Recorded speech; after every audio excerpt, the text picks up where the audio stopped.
Okay, 305 Fights where the champions rise, 305 donde suben los campeones. We are here with 305 Fights team member, Mr. Mathew Dodge from Dodge Sports. Thank you, Matthew, so much for coming again with us here. Good to see you. Awesome. It's great to see you.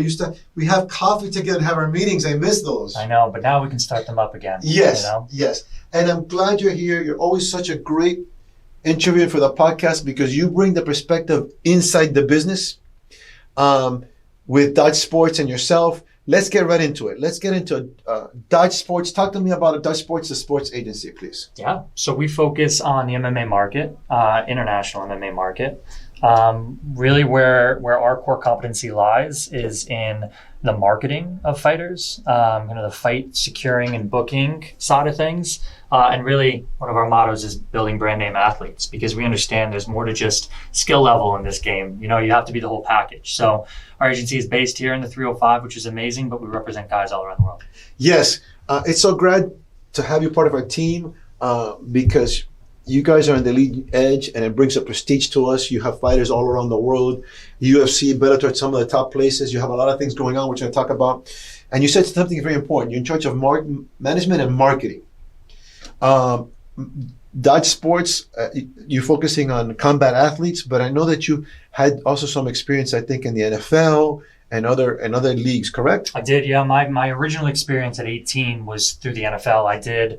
I worked with quite a few NFL agencies for the first really 10 years of my career. And near the end of that was when the UFC was starting to become a little bit more mainstream. That was when the Fox deal happened. That's when you could start to see these guys were getting paid a little better than they were prior. And I saw an opportunity to kind of transition from the NFL side into MMA. And I did that, I think about 5 years back, worked with other sports agencies in the MMA space, worked originally with Johnny Hendricks and Bass Pro Shop deal, and got really great experience there and then started Dodge Sports. Awesome, yes. I want to talk about that because you have a lot of experience, a lot of professionalism to bring to the table. And if you want to get contact of Dodge Sports, have any questions, you can contact the 305FIGHTSTV or what is your social media contact information? Dodge_sports on Instagram. It's the best way to communicate. Yeah, you have Facebook and also a website. DodgeSports.com. DodgeSports.com. And educating a lot of audience through our podcast. The insides of the business and the management and whatnot. I see a lot of clients talking about money, pricing. Mm-hmm. I don't know, but my understanding at this point in time, I think that this is the role of management. And I think this is where management comes in. I think management is where we're supposed to be dealing with these issues. As a combat sports producer and a trainer and a martial arts instructor, I think everybody has a role. I think the fighter's role is to fight, to be at the edge. The trainer and the coach, the martial instructor is to be at the leading edge of that. What's your take on that, on the industry it's happening now in the industry? I agree with you. I actually think those conversations should be happening behind closed doors. I really don't think that social media is necessarily the place for the fighters to speak out. Look at the fighters who are speaking out. You should question their management. But the thing is, with their management, it's a delicate balance because it's not, for instance, who's speaking out the most right now? You know, it's John Jones and Jorge Masvidal. They're speaking out the most. Conor a little bit, but they're speaking out the most. They have the same manager, right? The thing about the management company, though, is they don't just represent those two. They represent 100 other guys. And they're trying to use their leverage to negotiate with the UFC beyond just those fighters, you know? So it's a delicate balance. They have to be careful about what they say, what they don't, how hard they push, how hard they don't push when it comes to the negotiations. But look, it's about leverage. If you win fights and you're exciting and you're selling pay-per-views, use that to leverage and get a deal. But at the end of the day, it has to be fair. Both sides need to feel like they've won.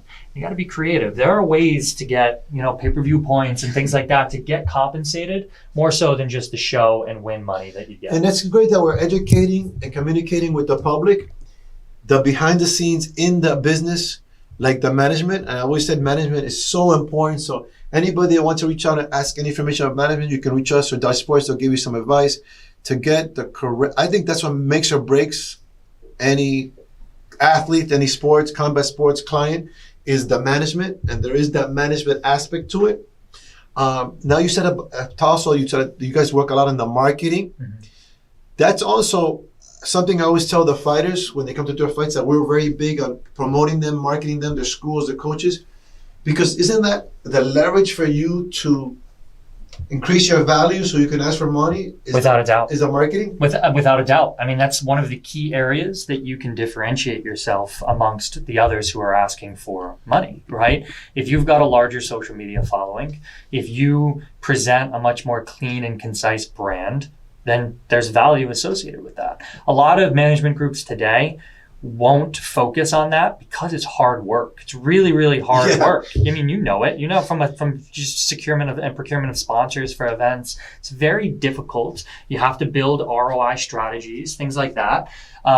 So a lot of management groups will just say, we just focus on fight bookings. Yeah, because they have 5 or 6 relationships, really good ones with promoters, right? And they can get those fights. But truth be told, if you win fights, you can get fights.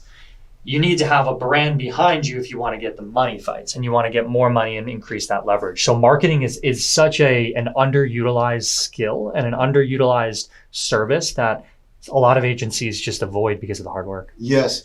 You know, that's a good point, and thank you very much for helping us with that with 305 Fights. And we at 305 Fights really focus a lot when the fighters come in, the combatants come in. You know, we're talking about building their brand and their value, videos, pictures, social media, and we tell them that we need their help in that. They have to do that also. That's an aspect that they don't see. It's important. It's just important, or even more important. And I know you guys spend a lot of time and energy. I've seen that with your athletes. And you said it takes time, energy, and effort. But hey, if you're in the martial arts, if you're a combat athlete, don't you have to spend time, energy, and effort in your training and everything? It applies to everything in life. Talk to me a little bit about Mathew Dodge. Okay, Mathew, what made you get into combat sports? It came to me at a young age. I was always a fan. Seeing some of the early UFCs and early MMA, I was always a fan. When I started working in the NFL, some of those guys actually did a little rolling and a little jiu-jitsu on the side, interestingly enough, to stay in shape on the off season. And that was what really got me interested in MMA from a business standpoint. I started to see the level of individual or professional athlete that the MMA brought. And I tell you, and I said this before to you, I think I've said this to you before, I think mixed martial arts fighters are 10 times the athlete of any other sport because it truly is a lifestyle. You know, these guys are cutting weight. These guys have to be mentally and physically prepared. Oftentimes athleticism and God-given ability can only get you so far. Look in the NFL, oftentimes that can get you pretty darn far. But in the UFC and MMA, you need to be technical, you need to continue to advance your career and all of that. So for me, seeing that level of individual, I wanted to be a part of that. I wanted to make change in that. And that was when the UFC was growing and continuing to get to the levels that it's achieving now. And I'm proud to say that I was, involved in it at an early stage and in a point where I could make an actual impact on some of these men and women. Yeah, that's one of the things that we love about Dodge Sports and 305 Fights is your passion for all those ingredients and things that you said. And not because we do it, but mixed martial arts, combat sports, it is the most dynamic, it is the most incredible, it is a lifestyle. Because these are, no matter what, these are their team sports. These are not team sports, individual team. And you have to have a skill of a football player, the skill of a baseball player, the skill of a swimmer, all in one. Your own brand. You're like subcontracted. You have to market yourself. There's you have that passion. We have that passion, and you gotta have that passion. That's why I wanted to ask about that. I seen that you've been doing a lot of things with your fighters and with you've been having a lot of, I saw the coffee interviews and whatnot. Talk up to us about a lot of the creative things that you're doing, that we're trying to become creative, and we're telling the fighters to become creative to get the right management and the marketing. I mean, that's without a doubt right. You have to be creative, especially in times like they are now, right? So what you're alluding to is a virtual coffee, a one-on-one coffee where fans are able to essentially have a cup of coffee with one of their favorite athletes. And we did one for the UFC's Andre Ewell. where a fan actually won it through a contest that was done and was able to have, coffee with Andre Ewell and talk about the fight, talk about, his own personal training experiences. We also had Kai Wu do one with a Taiwanese fan, right? How amazing the fact that you can connect across the world via Zoom or via an online platform like that. So what's great is we work with Our City Coffee. They give back 15% of all the proceeds to charity, and they're just great people to work with. And they're also tasked with creating, creative ideas for their brand. And they approached us with this, and we were all for it, and we promoted it on our side, and we were able to get some successful things done. Yeah, and I think it's so important that interactions, like you said, with your company, your fighters, and everybody involved. For example, we have the podcast now. We're working on the 305 Fights behind the scenes reality show, because you're giving access to these people that are involved. Like, we're interviewing you. Everybody knows you're a human being. What's behind the human being? Who is that human being? What's behind the company? And I think that makes a bond and really gets the momentum behind it. Without a doubt. Look at the UFC's embedded, right? Those things are watched sometimes more than any of the weigh-ins or the live UFC events, because people are interested in the behind the scenes. People are interested in what makes up an event or what makes up a person. And that's why these types of things have been so successful for, you, and they will continue to be successful for you and my business moving forward. Correct. We have a theme where champions rise. I think part of the interest is that everybody is striving to rise and be successful in whatever endeavor they're doing. And it takes the same qualities as in mixed martial arts and combat sports: discipline, time, energy, and effort. I think that's the connection. Something I was running to get to right away is you have so many things going with your combat athletes now. I'm going to mention a couple that I had on my mind, but I want you to go down the list because, this is an interesting time. But I think it is really a great time, an opportunity time, because I see a lot of things happening. I got here Justin Wetzel. Justin Wetzel, LFA, Fight News came out. Tell us about that. Yeah, so Justin Wetzel's fight was supposed to go off in, I want to say, May or June. It was actually the end of May, right when COVID hit and shut everything down. He was one of the first events to be canceled. And that's tough, right? I also had someone on the flip side, Anthony Romero, will be one of the last fights to go off before COVID. So I understand both sides, right? I'm especially happy for Justin Wetzel because he's going to be one of the first major fights, aside from the UFC, back in LFA. What's nice about that as well is because of the times, we were able to negotiate a catch weight for him, move him up a little bit so he doesn't have to cut as much weight, but that's going to be a huge opportunity for him on a massive stage. The LFA is the #1 regional promotion to bring guys into the UFC and Contender Series. So it's a great platform for someone like Justin Wetzel to fight, coming off a 21-second knockout on his last one. So we want to continue that trend and moving forward. So he's going to be the second event back for LFA.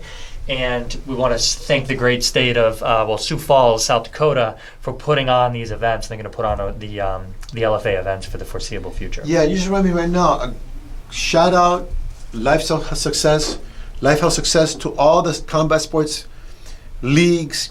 We promote all the leagues, not just 305 Fights, because we're promoting martial arts.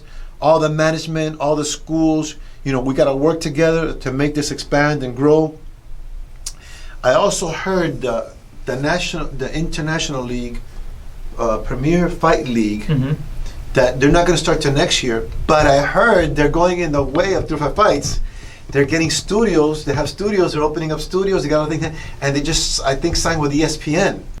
I think that's the future of combat sports and maybe sports in general. I think we are moving to more of a digital consumption of those types of things, especially in this post-COVID world where people are still apprehensive. And if I am not mistaken, I think that's awesome. Aside from the UFC, is another mixed martial arts league. It's getting involved with ESPN, and ESPN, some more mixed martial arts gets involved with all these media outlets and ESPN. I think it's great for everybody. More eyes is good for mixed martial arts and combat sports. Correct. Sure. Okay, now we had a gentleman that just did the submission underground and won via armbar, the Heathen. Talk about a little about the Heathen. Yeah, Tobias Baker. Tobias Baker. Yeah, he's a class act. One of the hardest workers I know, and the sweetest person there is.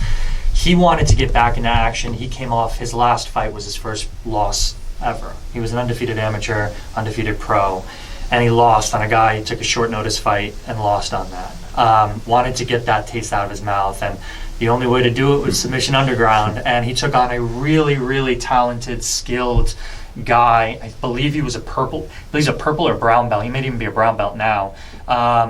And just went to overtime and secured an amazing armbar, and we couldn't be more proud of him because he transitioned. He knew that there were holes in his game and he wanted to get better, so he uprooted his entire life and went up to ATT Portland, which is where like the Paige Van Zants and Ricky Simone's are from the UFC. Great camp. Obviously ATT has a huge presence here in South Florida, but their Portland one is fantastic. He's worked on those holes and obviously got the win, and now we're looking forward to getting him back in the MMA circuit because now he's got that taste of victory and he's ready to get back in. Yes, if I'm not mistaken, he has a very strong grappling, wrestling, jiu-jitsu. He's with... So he was so he's actually a multiple-time Florida high school state champion wrestler. Okay, yeah. So he's got the Florida, wrestling blood in him, which is great. And he wants to come back here and potentially fight like another professional fight here. Was he that? And excuse me, my ignorance, but was he the talent, or was another gentleman that is with the Diaz? That's Nick Maximov. He also fought on Submission Underground too. He's also fought Nick Submission Underground. And he won. He won, correct. We went 2-0. Dodge Sports went 2-0 in Submission Underground, which is awesome. Yeah, tell me about him because we just had Master Buillo from Carlson Gracie, Miami, out here talking. Tell us a little bit about him. Yeah, shout out Carlson Gracie. Yes. Carlson Gracie's amazing jiu-jitsu. But Maximov has his jiu-jitsu from Nick Diaz Academy, which, if you know anything about Diaz Academy, it's very difficult to get in. They keep their circle very, very tight, and you got to be a certain level of skill to hang with them because they don't mess around. They train hard. Maximov has a bright future ahead of him. He's 4-0 as a professional, 205 pounds, so light heavyweight, which there's a lot of opportunity there right now, I think, in the UFC, and has amazing ground game. At 205, to be a heavy guy like that, to have good stand-up but also a unique ground game, that's his core differentiator. Yeah, and that big boys division, that is a division. It is. Yes. Also, I got so excited. I felt like I got picked into the UFC contender. I got to meet him down here in Miami. You brought him by the 305's gym. Great young man. Spoke a little Spanish with him. Anthony, the Genius Romero. Tell us what's happening with him. I'm so excited. First of all, thank you for being so excited because it means a lot to us when people are excited as we are when that type of news happens because all of the hard work. You had to meet Anthony, which is amazing. I think he may be the only Dodge Sports fighter you've had a chance to meet so far. But Anthony, so that news couldn't come to a better, more deserving guy, in my opinion, at the moment. For those who don't know, he's 7-0 as a professional. He's on a 15-fight winning streak going back to his amateur days. He's a Taekwondo black belt, Jiu-Jitsu brown belt, has all the accolades in the world, and is one of the nicest guys in the world. Yeah. We're excited for him because Canadian MMA is underrepresented at the next level, and Anthony his family's from El Salvador, but they migrated to Canada, and he's basically had his entire 24-year life in Canada. I think that he is somebody who can pioneer Canadian MMA in the UFC at the next level better than anybody else. I think he can handle that type of pressure. The UFC is looking to build more of these international superstars. And what better guy than Anthony the Genius Romero? He's got a good look. He's young. He's likable. He's coming out of his shell, which is great as well. And he's really coming into his own. We could not be more excited about that opportunity. August 25th at UFC Apex. Yeah, and I'm not downplaying anybody, but the young man is the complete package. I was very fortunate that you brought him by the 305's gym, and I can't say I was working with him because the guy's super talented. But we talked about being more of a finisher, working little secrets about our angles and whatnot. Just him polishing little things to let people see the genius of MMA that he is. Even you said a point of just bringing him out of his shell, because he's such a great person. You know, again, he's a martial artist, which is the values of philosophy, a great person, an athlete, tremendous gifted athlete. Sport-wise, he's got all the elements. But like you said itself, just bring him out of this shell so people can see all these things that we're talking about. Well, confidence is an underrepresented thing, I think, in the MMA game. There are a lot of weak-minded people. Look at Max Rochfeld, the guy who just fought this past weekend who quit on the stool in the second round, right? He's got, I mean, he was an all-American wrestler. He had finished all of his professional opponents in the first round, got to the UFC stage, and his confidence faltered, and look what happened. So coming out of your shell, like confidence, if you're confident in your ability, but more important, confident in yourself when things go wrong, for you to figure it out, that's where I think someone like Anthony excels. And that's what's so great about him coming out of his shell. It's not just, you know, him becoming more marketable and him speaking up and being more elegant and things of that nature. It's him finding this extraordinary confidence in his ability, and he turns in a 58-second knockout after this against arguably one of the top guys in the state of Ohio. He was ranked #1 in the state of Ohio, and UFC had their eyes on him and knocked him out in 58 seconds with a picture-perfect combination using angles. Yeah. Yep. Don't give out my secret, man. No, we won't. Anyone can see it in the tape, right? Oh, okay, yeah. That's true. You know, you talked about you have a lot of Canadian athletes. There's so many, and so many talented Canadian athletes, and you know, 305 is international. You have, I can't remember the name of the girl from Jasmine Jasdavicius. Yes, I'm really excited about her. I would love to meet her. You know, because I mean, let's be honest. As a coach, whatever, you see talented people, you see potential people, and if you can just forget not teach them anything. You know, Socrates says, "I don't teach you anything. I just hopefully make you think." You know, and you get much of them that you get from you. How's she doing? Amazing. So one thing that I look for as a manager, and also at the next level, UFC looks, you know, the conversations I have with the matchmakers, they tell me this all the time. They want to see progression every fight, right? They don't want to see the same thing. You know, when things get rough, you resort to a single leg, right? Or those types of things. Like, they want to see progression in the areas that you might be weakest in. If you watch Jasmine's first professional fight and her last professional fight, and there are only 4 of them, she's 4-0 as a pro, you see this ridiculous progression because she listens. She's not too proud to, you know, to say, hey, I need to fix this, and work really, really hard on it.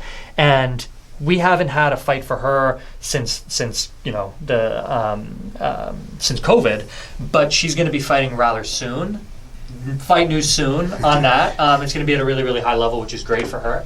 But what I've seen on tape for her right now in the training is that she is on another level, and I would put her against anyone in the top 15 in the UFC right now at 115 pounds or 125 pounds all day, because she continues to show amazing growth and progression throughout her career. Yeah, you know, and I'm glad to, again, that makes me happy because we have talked about her even technically and stuff like that. And that's great. Because you have a young athlete, they're athletic, they have skill. I was watching her skill, her striking, her wrestling. I mean, all the elements are there. But it's important that they know that they can still grow, that they can still learn. You know, they have, like in martial arts, that white belt mind or the beginning mind. Yeah. I think even for a master, I was telling to my brother, shouts out to Master Steven Tarago from Twin Dragons, that I think the biggest fault or the biggest mistake even a master can make, or an elite athlete, is to stop learning or think they know it all. You got to keep that open mind. Without a doubt. Without a doubt. Look at a lot of the past champions who have fallen out of grace in the UFC right now. I think some of them have fallen victim to that. You know, I respect and love Tyron Woodley. I think he's an amazing fighter, but I think he got a little comfortable in his ability to wrestle and his ability to go forward really quickly, right? And he became somewhat of a one-trick pony, and he's been exposed by, you know, Burns. He was exposed by, you know, the guy before him, Usman, right? And, you know, you're exactly right. You need to continue to learn. If you're not growing you're dying Yeah. in this sport. Yeah, we say in 305's gym, essence, evolution, and innovation. And you know what's so incredible? Tyrone Woodley, I'm a fan, and when he was champion, I thought this guy was unstoppable. And it's been not one but two fights he's been shut down. Completely. And exactly what you said, you got to say, okay, what is the challenge or what is the problem here? Talk to me about more exciting news of Dodge Sports athletes. Well, I just think, right now regional MMA is opening up, and I'm like a little kid on Christmas because I can finally have these conversations again with all these promoters and start to match our men and women up.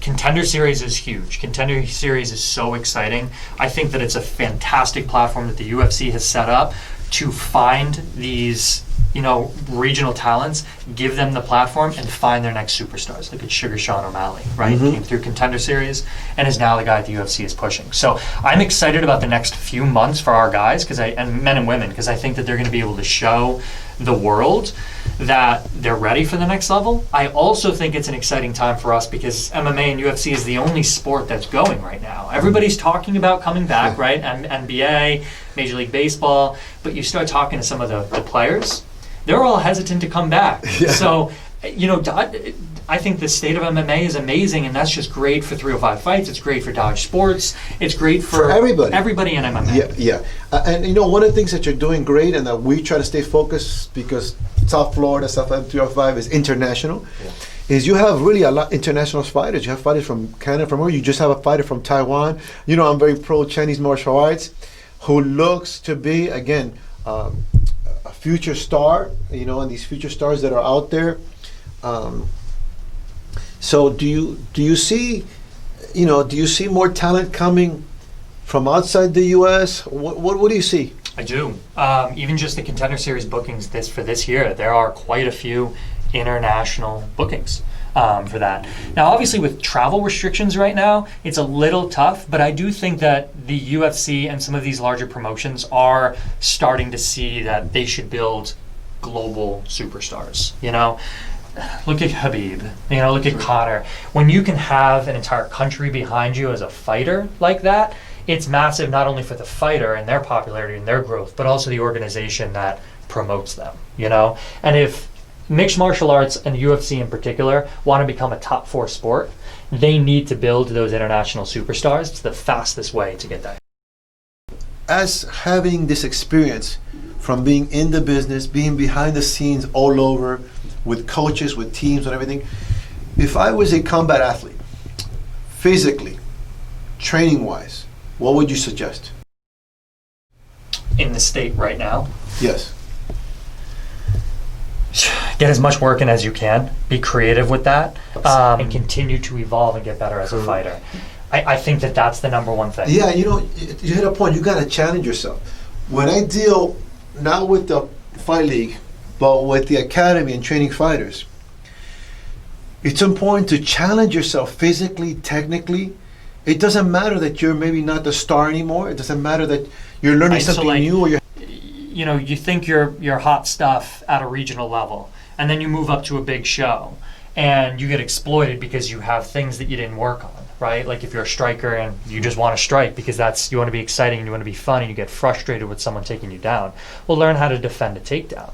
And then you can showcase your skills, But work on those things. Work on your holes, because if you don't, they're just going to continue. Let's get to the technical part, okay? Like the sport. One of the things that I enjoy is strategy and tactics. One of the things I see, okay, you might be working out.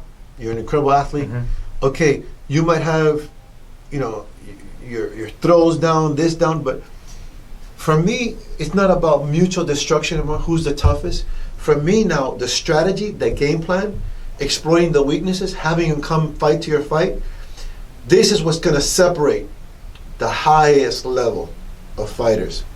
So, strategic and tactically for me is important. Technical level, on the technical level, what do you think?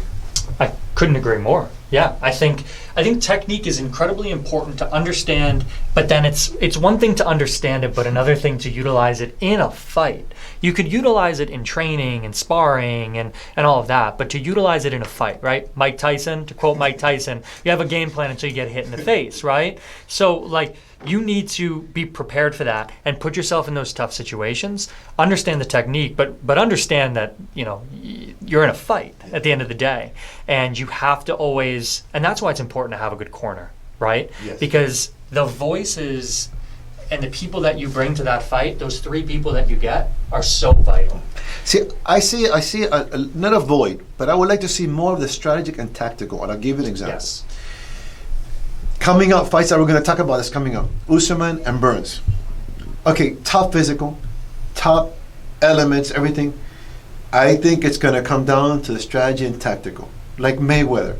50-0, everybody's seen, like before his 50th fight, everybody's seen 49 fights on videotape. But why does he always get everybody to fight his fight? There's something strategy and tactical that's going right. You got Rose Namajunas against the rematch. Andrade. Okay? Again, she was winning until the strategy and tactics, the technical. Holloway is going to have a rematch now. Okay? I keep seeing that, in fact, one of the things good that I heard is that I heard Usman was training with the striking coach of Gaethje. Yes. Ludwig, right? Is it, excuse me, not Ludwig. No. He looks like him. Yeah, they're associated together yes. with. But I forget his name. He's Rose Namajunas' striking coach also. Yep. You know, I got happy with that because not only is he a great technical striking coach, but he's very strategic and tactical striking coach, which he's gonna need. Again, when you face the Burns, you face the Holloways, you face that level. Let me ask you a question. What do you think the mental preparation? Because look, you experience audience, no audience, you know, training without doing press conferences and this media blitz. Talk to me about that. I personally think from a mental standpoint, it's probably 50% mental at the end of the day. I think it's an incredibly underrepresented part of MMA. I think there are great companies out there like Mindlock who actually help get current fighters prepared for those types of things, make them ask very difficult questions of themselves, allow them to share their thoughts and feelings after training and all of that, which I think is really, really great from a thought process standpoint. I think I would love more of my fighters to be able to do those types of things, because if you win the mental game, and you can generally win the cardio game, and a lot of times, especially in a 5-round fight, if you can be the one who wins those last 2 rounds when times get tough and you're mentally stronger, that's usually the difference between winning and losing, especially when you deal with someone like Usman versus Burns. Both incredibly skilled, very even on paper. It's hard to see who's better on paper, right? They just have so many great accolades, both of them, right? Amazing wrestler, phenomenal jiu-jitsu, great stand-up for both of them, great cardio for both of them, a lot of output, right? Who's going to be mentally stronger, you know? Who's going to win? Who's going to want it more at the end of those rounds and then in the championship rounds as well? Vasyl Lomachenko, one of my favorite boxers. Okay? Same. One of the best. His father is a genius, a trainer. His father dedicates just as much time to psychological and mental training as physical. You can tell. Yeah, and he has them do things like this. I mean, he reminds me a little bit of my craziness sometimes. He'll have them fighting, and then right in between rounds, he'll go to a chalkboard and start figuring out mathematical problems. And he's got to get the right answer. And then he goes back. Great. So, because he's wanting to see where's his mental state in the middle of, when you get the adrenaline response syndrome, and you get tunnel vision and you got tunnel hearing. Yep. I mean, you know from experience because you've been at the big shows and you've had great athletes. When they go just to the face-off or that octagon, all of a sudden you'll see this or you'll see whoosh. It's weird. It's almost like the energy. I mean, you're so right. Andre Ewell talks about this a lot. Like, the opportunities you have in front of your opponent, because you don't get to see them very often, right? Especially at the next level. Maybe at regional MMA, you'll see them around or whatnot. Maybe you'll get to train with them sometime, right? But at the next level, like, your opportunities are like either the press conference, the face-off, or right when you walk out and you're looking at them. there are some serious opportunities to win that mental battle. And if you can realize that you've already won it, then it's game over. And Andre talks to me a lot about, in one of his last fights, he could tell that there was some serious fear in the eyes and the energy. Because Andre's an energy guy. Andre, he could stand next to us and be like, he knows that you're just internally happy and grateful, right? But if he stands next to an opponent or someone like that, he can feel like this void of energy, or this fear, or this knowing that maybe I'm not superior enough against this guy, this doubt, right? And you can exploit those types of things if you're mentally strong. Oh yeah, and I'm an energy-based person, so I identify with that. And you see it like, regardless of his antics, regardless of like something like McGregor, for example. I mean, McGregor, Muhammad Ali, these guys are like alchemists. What they do with energy.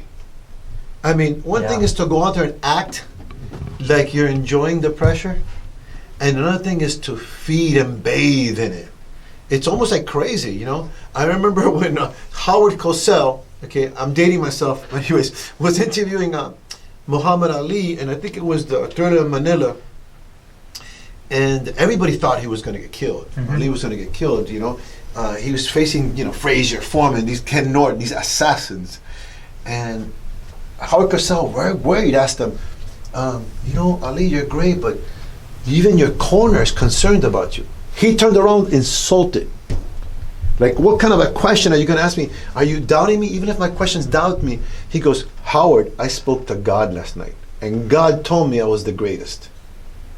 Think about that. Such an unexpected answer, but such a powerfully mentally strong answer. Yeah, I'll tell you something. Forget about technical. I think I would not want to face somebody like that. No. on that mental level. And you know what? I believe that is, like you said, you have now with the innovation of sports combats and martial arts training, you see a lot of people coming up with more methods of training that, and you see their nutrition, everything is evolving because it has to. Without a doubt. Yep. You have to look for that competitive edge because everybody else is looking for it, Yeah. So you have to be creative and you have to do those types of things. Right. If that means diet, if that means using someone like Mindlock to get you mentally unprepared, if that means to prepare with putting crowd noise in when you're sparring, or sucking it all out and having everybody leave to try and recreate Fight Island or Apex. You just told me something, you just reminded me something. A perfect example is Henry Cejudo and his manager. Yep. That was one of the key factors. Now, talking about the fight business, I'm so excited about this coming up. We have this weekend Poirier and Hooker. Yeah. Wow, what a fight! What do you think about that fight? So awesome. I mean, absolutely amazing. Everyone's gonna get their money's worth, I think, in that one, even though it's free on ESPN. So Hooker is just a tough SOB, right? Just tough as nails. But there's a way to beat him, and look at the Edson Barboza fight. Edson Barboza lit him up, okay? Dustin Poirier is out for blood. His last loss, obviously, was to Khabib, and that was, I think he was incredibly disappointed in himself for not showing up for that fight. And he was the first to say it. He's from South Florida, correct? He is. Yes, he's from 305. South Florida, yep. And Hooker, I think, is Australian. I think he's from New Zealand, one of those two. Yes. Yeah. So I have always been a Dustin Poirier fan, even when he was fighting regionally in Louisiana. I remember watching some of those fights way back in the day. Just tough as nails too. I think he's actually my lock of the night. I think he's I think he has the tools to beat somebody like an Edson Barboza, which I think he did, and has the tools to beat someone like Dan Hooker. I agree with you. And talking about the mental aspect, I think the only thing, I'm saying that with him, because with any fighters, how psychologically is he going to come back from the loss of Khabib? Yeah. Because he's a talented young man. I know he was so upset about himself. Is he going to avail himself of that and present the skills that he possesses, or is he going to bring that to this fight? And I believe he will. I believe he will rise above it because it's Khabib. In MMA, Khabib is a little bit like a god. Because Hooker is a sense. tough fighter. Yeah. He's a tough, Yeah. The thing about tough fighters and guys that like to fight and want to fight is that your mental state might better be on point. It is, but if you look at all of Poirier's fights, right? The majority of his fights, he finishes himself, especially the ones that he stands with, right? Look at the Eddie Alvarez fight, knocked him out. I guess he only lost the Michael Johnson fight. That wasn't a good one. But Hooker, if you look at Hooker, right? Hooker gets hit. He gets hit a lot, but sometimes he can dish it out a little bit more than most people can, right? And that's what gets him some of the wins. His last fight, I think, was a very controversial split decision win over the Irish Dragon. I know who I'm forgetting his name, Yes. but yeah, that was controversial, but it set him up for this fight. I hope it goes all 5 rounds because I'd love to see it, and I hope it's a striking battle with a little bit of grappling in there so people can see how high level they both are. Yes, But I'm pouring it out. and it'd definitely be an enjoyable fight. I will. Now, and that's going to be last fight, I think, at the Apex over in Las Vegas. Now, our next card at Fight Island. Dun, dun, dun. Abu Dhabi. Abu Dhabi, yeah. I'm just like a little kid curious to see how it's going to look. Yeah. You know, supposedly they have a cage on a beach and stuff like that. So even from a producer point of view, I'm looking to see how they produce it and whatnot. And from a fight enthusiast, my God, you have Usman against Gilbert Burns. Who do you got in that fight? So Usman opened as a 2-1 favorite in that fight. I was very surprised, right? So if you're a betting person, take Burns in that all day if you're getting the money's worth. I actually think it's a 50-50 fight. I think it's incredibly close. Burns is active, and he's riding an amazing streak. Momentum can be understated in the MMA game. Mm-hmm. Like, when you're winning and you're Yes. cruising, No, momentum fight. is a factor of life and of martial arts. Yeah. Excuse me if I interrupt. Also, Usman is from South Florida. He's from Hard Knocks. Shout out to South Florida 305 Hard Knocks. Yes, I believe it's more of a 50-50 fight. I agree with you. Again, tactically, who's going to adjust to the fighting?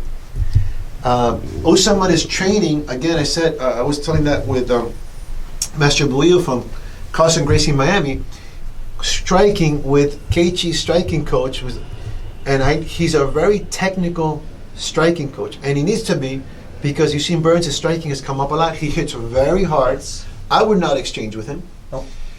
He has to be. Usman has, I think, a very good. His forte is wrestling, and Burns is a world-class jiu-jitsu player. and he hasn't had to use it in a while. Yeah, isn't that dangerous and crazy? It is. Okay, because think about it. If he does as good as he does, and then it goes to the ground. It is, and if you look at Burns' record, professional record, he actually has more losses than you would think, and they were early in his career. When he first signed to the UFC, I think he went like 2-2 to start early in the UFC. I don't think he was very successful. I think he was trying to figure out like his place and that he was more than just a jiu-jitsu guy, and that he could work on his stand-up and become an incredibly efficient striker and with a lot of knockout power. I think Usman definitely has that wrestling background, but has been working heavily on his striking. It's going to come down to who's going to go forward, who's going to put on the most pressure, and who's going to withstand that and win those last few rounds. I think it's going to be incredibly close. I don't see a finish. I don't see Usman getting caught in some type of submission. I don't. I actually don't even see it being much of a wrestling or grappling match. I actually think those guys respect each other enough on the ground where it'll probably be a stand-up fight and less wrestling. Yeah, it makes sense. You know why I say it makes sense? Because if Usman made that adaptation or change or addition to his camp on his striking, it kind of leads to tell you. And it's Trevor Whitman. Trevor Whitman. The name came to mind. Correct. Yes. I really respect. I've never met him, but I've seen all his stuff. I follow his stuff. A lot of respect to him as a coach. All right, and we have the blessed, my favorite, Holloway, coming back to a rematch against Alexander. I was really surprised how Alexander shut him down. Yeah. A lot of people were upset with that decision. I was not. No. I was not. Yeah, I wasn't. So look, Max has been a staple in the UFC for a long time. Crowd favorite. Do you think it's a weight, David? Do you think he should go? I mean, do you think it's making weight? I don't know exactly. What do you think is going to happen on this fight? So, I think that I think that Max, unfortunately, with his body type, he has some disadvantages. He has some disadvantages on the ground and the grappling exchanges. Volkanovski has just continued to get better and better every single fight, and I think it's his time. I think it's his division. I think Max had his time, but I haven't seen a tremendous amount of growth in Max over the last few fights. Look at the Poirier fight. Poirier fight, he went up to 55, right, for that fight. You could tell there was a clear size disadvantage for him, but he got teed up in that fight. Poirier put it on him, you know? And I think Volkanovski just has a really, really solid, well-rounded game. You know, you mentioned something that, again, I'm big on, the tactics, the strategy, the technical. You gotta evolve in this game. You gotta be always evolving, innovating, because there's so much talent out there, so much things going on. I think that, you know what, I didn't look at it from that perspective. I think in that department, he's basically been the same game plan. He has. Pretty much. He has, and you also, one thing that you have to take note in too is when you've been at the top for so long, sometimes you get complacent a little bit and you lose that hunger. If you listen to any of Alexander Volkanovski's interviews before that Max Holloway fight the first time, he just was so hungry to get it done, put a lot of pressure on himself and the people around him because he knew what he wanted to accomplish. I feel like he's just a hungrier fighter. And in a title fight, that's a huge advantage. Oh, yeah. You need that extra motivation. Like Rocky says, you need that eye of the tiger. You need that eye of the tiger. Yeah. I think Volkanovski has it. I really do. Jose Aldo's coming back. Jesus. Peter Yan. How does he make 135? I don't, you know? That, yeah. And that's going to be interesting to see that. You know, Aldo's one of those guys that is and was my favorite. He had incredible leg kicks, great story, great fighter. You know, it's like now kind of what I see now is how is he not going to reinvent himself? Is how is he? What is the Aldo going to come out like? I know. We haven't seen like the Aldo you and I are talking about, right? Like he was one of my favorites too growing up, and his leg kicks and his ability to mix things up and his. But yeah, you know what you just said right now? You said the ability to mix things up. Could it be possibly? You know, I'm bouncing this off of you. Is that technically, tactically, strategic? Has stayed with the same pattern, has not evolved? Could that be it? Absolutely. I think he still has his training camps in How do you Rio. think that fight with Peter Yan is going to be? I think it's going to be incredibly one-sided. I think Peter Yan is going to demolish him. Wow. I think Peter Yan will probably get a finish because Peter Yan is a finisher, has that Russian-based wrestling, which seems like nobody can really figure out. Combine that with really crisp boxing and an overhand that's legitimate. Let me tell you, because I've done a lot of research in martial arts, and I've had a lot of Russian martial arts teachers and coaches in sambo, combat sambo, and they're serious about their sport. Physically, technically, and that's what people don't understand. Like Khabib and stuff like his father's a master sport of sambo. Their physical training, technical training, strategic training, it's there, you know. It is. And I got to tell you, I think Henry Cejudo, we talked about him a little earlier, in that division, right? Henry Cejudo, I think, you know, he wants the money fight, but I also don't think he wants Peter Yan. Yeah. Peter Yan is a very tough out for anybody, and the thing about Peter Yan is he doesn't have a ton of name recognition right now. You know, he's quieter. He's starting to come out of his shell a little bit more and talk some trash. You can see it now. But he's quieter. Obviously, his English is not great, which is a problem, you know. So, but definitely this fight, if he wins, will put his notoriety, put him out there in the front much, much more. Of course. Yeah, you beat a guy like a legend like that, without a doubt. And then, one of my favorites, you know, I was kind of disappointed in what happened, but I knew why it happened. There was some, I think, mental and technical issues. Rose Namajunas, the Thug, against Jessica Andrade rematch. What do you think about that rematch? Yeah, I think so. In their first fight, Rose was dominating with the striking. Dominating. It wasn't even close, and it was almost like an autopilot type thing. It was almost like we were fast forwarding the fight. But you put yourself in a compromising situation. You lose your train of thought and your technique for 1 second, and someone like Jessica Andrade is going to take advantage of it. She's been in the game for long enough. She knows, you know, to take advantage of those moments, and that's what happened. Yeah. Let me see. I like these, I know I'm a little bit sometimes too technical, and you just mentioned something.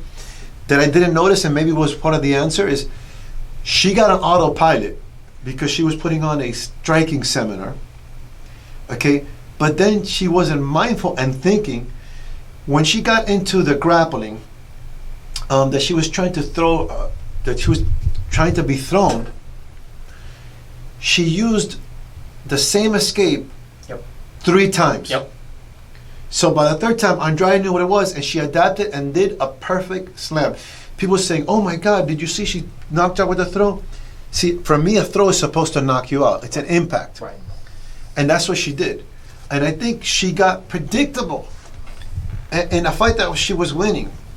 She's not a grappler all that much, right? So when you're not a grappler and you don't work on grappling all that much, you probably rest on the things that generally get you out of those types of things in training, right? And maybe that type of escape had got her out of danger in the past. Because I know and it's on successful. her back and on the ground, Rose Namajunas' jiu-jitsu and grappling is, what I've seen so far, very good, phenomenal. It's very good, yes. The wrestling, throwing, the grappling, body-to-body thing, I think it just, and I heard she's making some, not changes, but adaptations. She's going to, adapting with other coaches and whatnot, which I think will be good. Yeah. Again, how are you going to think the psychological aspect? Andrade lost to her. I mean, one beat her. Rose lost to her. Andrade fought Wei Li Zhang, my Chinese champion, and she lost. So they First both, round. yeah. So they both have something to prove. Yeah. So psychologically, how do you see that playing out? I think Rose is very psychologically strong. Anyone who fights Joanna the way she fought Joanna, because we talk about face-offs, we talk about the mental aspect of things, playing games. Joanna's the best female to play those games in the UFC history. And Rose took that, was mentally strong enough, and used it as fuel to get those wins against Joanna. I think Rose is incredibly mentally strong. I think she's probably a little bit more mentally stronger than Jessica will be. And I think she wins the fight. I think she probably will win a decision, because in this case it's a 3-round versus there's a 3-round versus a 5, because it's not for a title. So I think she wins a decision, and I think it's pretty one-sided on this one. You think so? She has to avoid the transitions. She has to, break in those types of things. Andrade is going to get a little frustrated with it, leave herself open, I think, and lose a decision. I'm interested to see how it reveals itself. I think it's going to be a very telling fight. The state of combat sports, Bellator, UFC. Before I ask you, where do you think it's at? Where do you think it's going? Talking about combat sports and boxing, they just said Tyson Fury is going to fight Wilder, number 3. Yeah. It's probably one of the biggest fights in boxing. And by the way, Tyson Fury, I don't know if you know, he was training MMA. He was thinking about getting into MMA. I saw his MMA training, okay? I love the guy. He's a gypsy king. He's a fighter. But he looked a little clumsy in the... looks a little clumsy in the ring, too, sometimes. So. Yeah, but in the mixed martial arts, I think it was more evident. Sure. And he found out very quick that it's very physically demanding, different. I like him because he's a fighter. I like all the elements about him. What do you think about that number 3 fight, him and Wilder? My goodness. I mean, number one, it's a money fight, right? Yeah, it is a money fight. Let's just. That's the business. That's not the business part. Yeah. That's the business of boxing, right? And that's why you see there aren't many superstars in boxing, and that's why you see the third one, right? I think it's going to be a great fight again too. I'm a Gypsy King fan. I love everything that he does. I love his pre-fight. I love his post-fight. That's one thing that boxing has that's exciting, is I think they put such an emphasis on the walkout and the post-fight more so than the UFC does. And I love that entertainment aspect of boxing. We do too. You're going to get it with Wilder and Fury. Right. Did you see, also, talk about that, I mentioned Vasilev. He's going to be fighting for his 3rd title. Mm-hmm. And he's fighting a young man, I can't say his last name, very powerful. They say that this will be probably the toughest fighter for him. He might get knocked out. But what I wanted to make an emphasis that boxing does very good is that pre-production, that pre-fight hype, the walkout. They've got that. They've got that. Do you remember when Stylebender did that in New Zealand? Yes. His walkout where he did a dance. Yeah. I mean, that's iconic. Yeah. I would love the Because UFC look, to do I more know of those this types is a of very things. controversial topic we're talking about, but let's talk about the business aspect. It's a business. It's a business, and you know you're there to that entertainment and the value of entertainment, and you have to bring and raise that value of entertainment. How do you see the state of mixed martial arts, combat sports, UFC, Bellator happening now? Well, I think it's definitely up in the air right now with the situation we're in right now. If you don't have a lucrative TV deal or streaming deal, it's very difficult for you to make money right now in MMA as a promotion. You know, Bellator just announced that they're coming back, which is great. I think that they're produced on. They were on DAZN. I think now they're on Paramount, so they have a TV deal, which is great with them. But Who a is lot that? of these Bellator. Okay. But a lot of these regional promotions that are incredibly important to the next level, like the LFAs, the CFFCs, the CESs, where they're really focused in their regional area and they build these guys up, men and women up, get them into the UFC. Without those lucrative TV deals and not having more than 200 people in an arena, it's becoming very, very difficult for them to make money and put on shows. Yes. So they're asking the fighters to take a little bit of a hit, to take a little bit of a pay cut in a lot of ways to make these things still happen, ride this wave out, and then get back to some sense of normalcy. So I think the state of MMA is still in influx. I think it's kind of a scary time for regional MMA right now. Things are starting to open up, which is really exciting, but they're opening up with restrictions. And you know that these promotions are not making a tremendous amount of money right now. They're doing things to honor a lot of deals that they have, right? But hopefully it opens up soon and we can get back to a really positive state in MMA. And I'm just talking about outside of the UFC. You brought up a good point, and that's why we encourage everybody to promote, sponsor, support local MMA, local school, coaches, all the fight leagues, anything that has to do with martial arts, combat sports, support it. Go out there, buy the t-shirts, get the ticket, watch the program, get the pay-per-view. Thank you for people like yourselves, Dodge Sports, Dodge Agency, sports agents that reach out to local, regional, and support and help us. I think working together, we're going to not only make it, we're going to break it to a next level. We'll thrive. Yeah. Community is so important. That's what's so great about 305. It's like you have a beautiful sense of community. You make sure that the rotten apples don't come into your community, but you trust and you love and you expect a lot of things from people if you're going to give them your time, energy, and effort and all of that. I think regional MMA is so important to MMA moving forward for us. So I couldn't agree more with you. And the support from sports agencies, sports agents, venue, media, everybody. This a co-creation. I believe it's a co-creation. Before finish up, Mr. Dodge, any shouts out? Anything you want to say? I appreciate the platform here. Hopefully September works for 305 Fights. We're excited to be a part of it again. Hopefully by then, maybe we can have a couple of UFC guys from Dodge Sports come out and show up, and any of the fans who do come out, if we can have fans in September, maybe all 200 of them can come out and do a little meet and greet with us. And if anyone who's watching this has any questions, you can reach out to me directly. DM, I'm the one who runs the social media, so I'm more than happy to help. Awesome. Yes, thank you so much. And we are working on some great things happening and making forward. I want to thank everybody, all martial artists, all martial coaches, all fight leagues, from the top, Bellator, UFC, ESPN, to the smallest guys. I have a martial arts brother that I'm going to want to bring him onto the show. His name is Scott Ashley, world kickboxing champion. He trained in a little school in Miami and became champion, defended it 7 times, has done books and everything like that. So there is power in numbers. Absolutely. 305 es donde surgen los campeones. 305 Fights is where the champions rise.